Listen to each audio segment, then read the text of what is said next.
Hello, welcome to the programme. I'm Lewis Vaughan-Jones. Pakistan has accused India of igniting an inferno in the region by killing at least 26 people in a series of missile strikes and gunfire. Several sites in Pakistan and Pakistan-administered Kashmir were hit, including this mosque.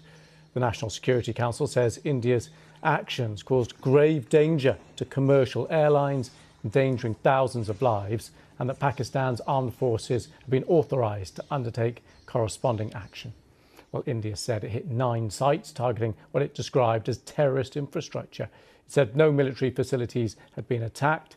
Also says 10 civilians were killed by Pakistan's shelling on the Indian side of the de facto border in Kashmir, known as the Line of Control.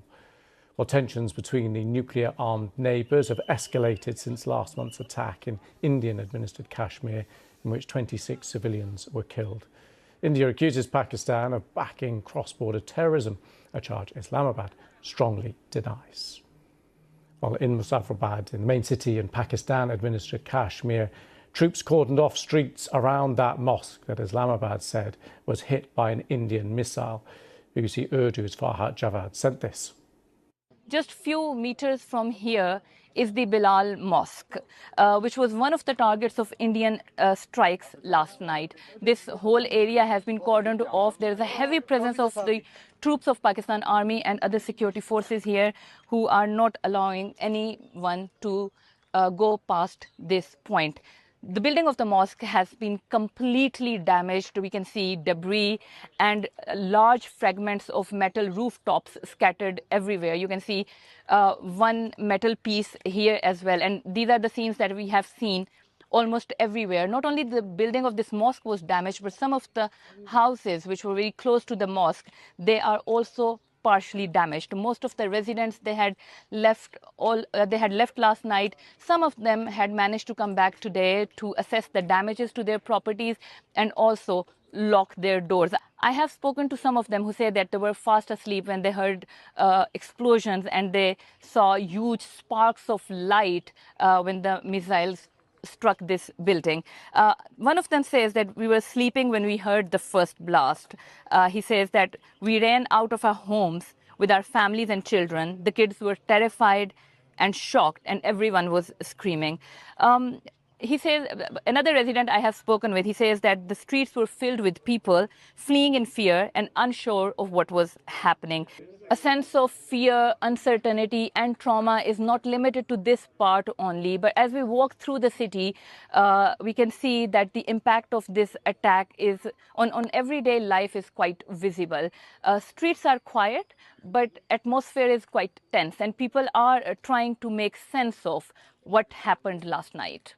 Thanks to Farhat for that. Well, India says the missile strikes are in response to a deadly attack on Indian tourists in Pahalgam last month.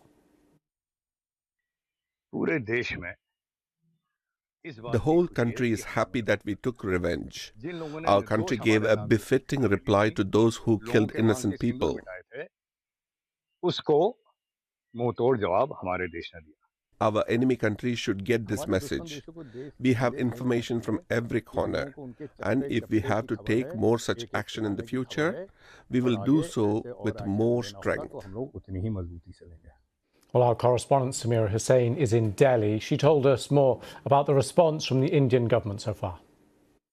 Well, we actually heard for the first time from the Indian government and officials from the Indian military. It was the first time that we'd heard anything from them in person after the overnight attacks. And they put up maps and showed details in terms of where they attacked last night in Pakistan-administered Kashmir and beyond that area. They said that the 9 targets were actually militant training camps. They were operating these training camps and even were housing weapons. And India said that those were their sole targets, that they successfully destroyed those targets, and they specifically picked those areas because there were no civilian, that there wouldn't be any civilian casualties, which India says that there weren't any civilian casualties.